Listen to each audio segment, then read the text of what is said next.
ফেব্রুয়ারির ২১ তারিখ দুপুরবেলা রক্ত, বৃষ্টি নামে বৃষ্টি কোথায়, বরকতের রক্ত। ২১ মানি আত্মত্যাগের দীপ্ত ইতিহাস। শহীদ মিনার আজও ডেকে বলে রক্ত, সাহস আর মায়ের ভাষার প্রতি অবিচল শ্রদ্ধা ও ভালোবাসার কথা।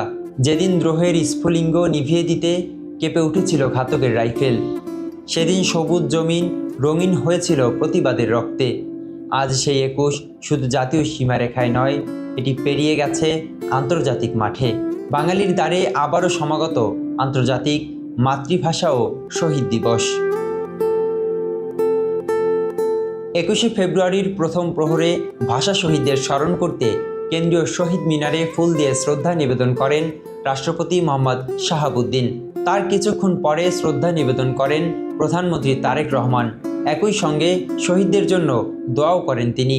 প্রধানমন্ত্রীর শ্রদ্ধা নিবেদনের পর উপস্থিত মন্ত্রিসভার সদস্যরাও একে একে শ্রদ্ধা নিবেদন করেন শহীদ বেদিতে।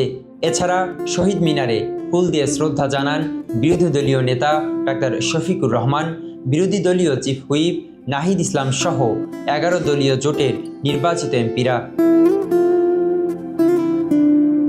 দেশের গুরুত্বপূর্ণ ব্যক্তিদের শ্রদ্ধা নিবেদন শেষে উন্মুক্ত করে দেওয়া হয় কেন্দ্রীয় শহীদ মিনারের দ্বার। এরপরই শহীদ মিনারে নামে সর্বসাধারণের ঢল। আজ ফুলে ফুলে মহান ভাষা শহীদদের স্মরণ করছে সব শ্রেণী পেশার মানুষ। তাদের প্রত্যাশা বাংলা ভাষা যেমন বিশ্ব দরবারে সমাদৃত, তেমনি বাংলাদেশেও যেন তা মর্যাদা, সম্মান ও শুদ্ধ চর্চায় আরও সমুন্নত হয়। আজকের এই দিনে আমরা বাঙালি জাতি আসলে আমাদের জন্য গর্বের দিন, কেননা আমরা বাংলা ভাষার জন্য ৫২তে আমরা ভূমিকা পালন করেছিলাম। এর বদৌলতে আমরা বাংলা ভাষায়, মায়ের ভাষায় কথা বলতে পারছি। আমরা চাই আগামী দিনেও যেন অধিকার যেমন আমরা অর্জন করেছি, তেমনিভাবে আমরা যেন এই দেশটাকে সারা বিশ্বের দরবারে সম্মানের সাথে তুলে ধরতে পারি। প্রত্যাশা করি যে প্রত্যেকে তার নিজের জায়গা থেকে মাতৃভাষাকে সেই সম্মানটা দেবে। প্রতিবারের মতো এবারও ভালো লাগছে। এবারে নতুন উত্তেজনা, উদ্দীপনা, যেহেতু এবার একজন নির্বাচিত সরকার আছেন আমাদের। বর্তমান যুগে সবাই সেগুলো চর্চা করে না, বেশি ইংলিশটাকে প্রায়োরিটি দেয়। যেমন আমাকে যদি ১ মিনিট পিওর বাংলায় কথা বলতে বলা হয়, আমি পারবো না। সবাই এরকম।